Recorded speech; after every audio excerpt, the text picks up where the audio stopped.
All right, we have our Imperial carpet here.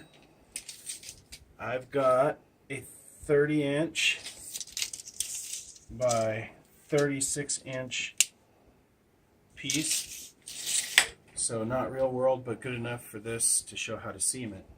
We got several different tools at our disposal to use to seam it. And we're going to try to find a row using these. So here's the first one. I don't have it all anymore. I haven't installed for a while, so this is what I got. Here's the first one. Okay, I'm going to get it in the row. I'm going to open up the row. Looks like it got about 2 inches, and then I hit a zipper lock. Zipper lock is a stitch that goes like this. That didn't work. So let's take this one here. Okay, I'm able to get it to work a little bit better. So to get it in the row. Again, I hit another zipper row right here. But I can get it to work if I'm just patient. I was able to get a row. This right here, if we pull up a row or a loop, it doesn't matter so much. And let's try the trusty rusty pin that is not recommended by any single manufacturer out there. Let's see if we can't get that to work. I would say the pin will be the best way to row cut it.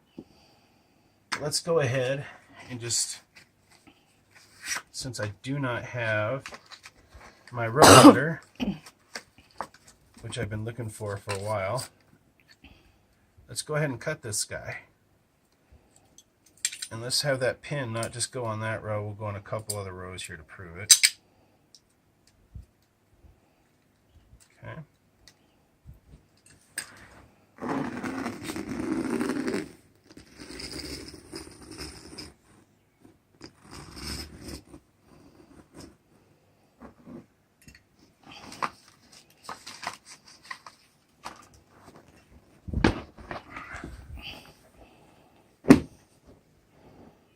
I would say we're okay with that if we latex it.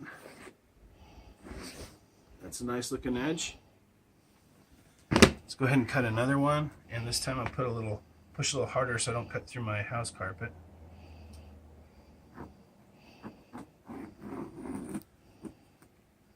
Going.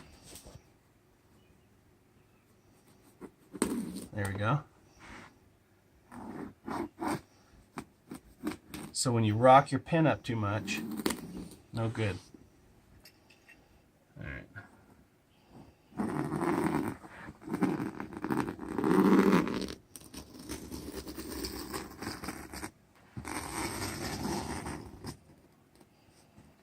Okay.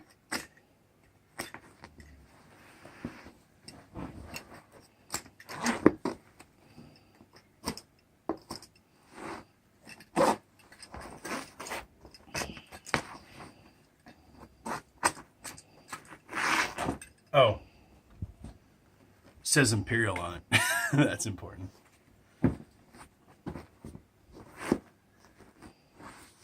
I don't know. I think we'd be able to make that work. So, anyways, that's it. Now, if we wanted to overlap them and do a quick trace cut, because the rows aren't perfectly straight, we can do that as well. I just don't have a row cutter to do it, so I have to do it with my knife here. Sissy, go on. You don't have to have 2 rows.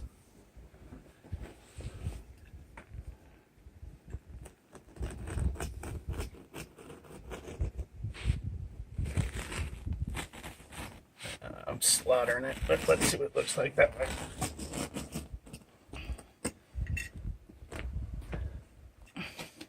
Get out of here, dog. Go on.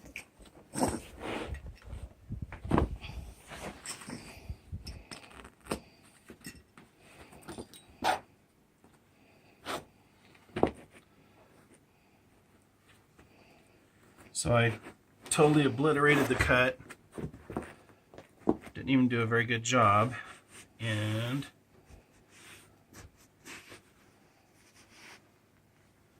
could still have a good seam. And let's do it the last way. Sorry folks, I'm a little rusty at this. Okay.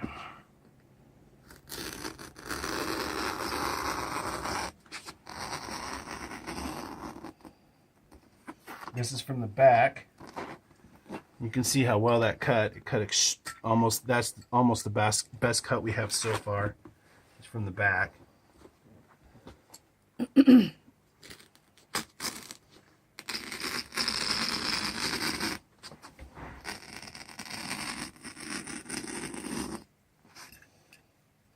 Okay, so actually just cutting it from the back on the row is probably going to be our best bet.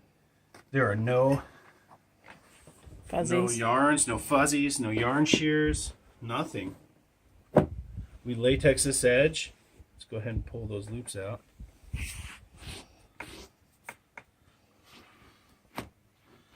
I don't know about you, but I think we got a winner right here. So, several ways to do it. You can do it from the back. You can do it, looks like with a pin, and if I had an actual row cutter, I'd do a lot better. You can overlap and trace cut. Again, just one more time on the pin.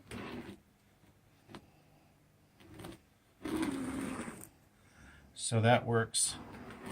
I'm just picking random rows at this point.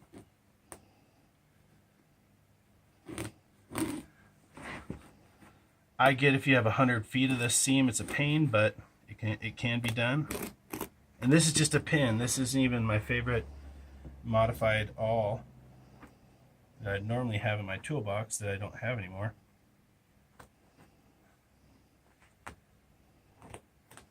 There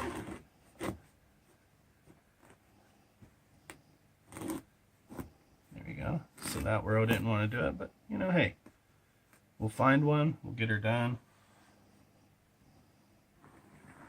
And now this one goes just really, really nice. So, and I see why too. It's right in between a loop and a plush piece. So anyways, that's how I do it. But I'm really excited to see that we can just flip it over and do it from the back and have an awesome seam. So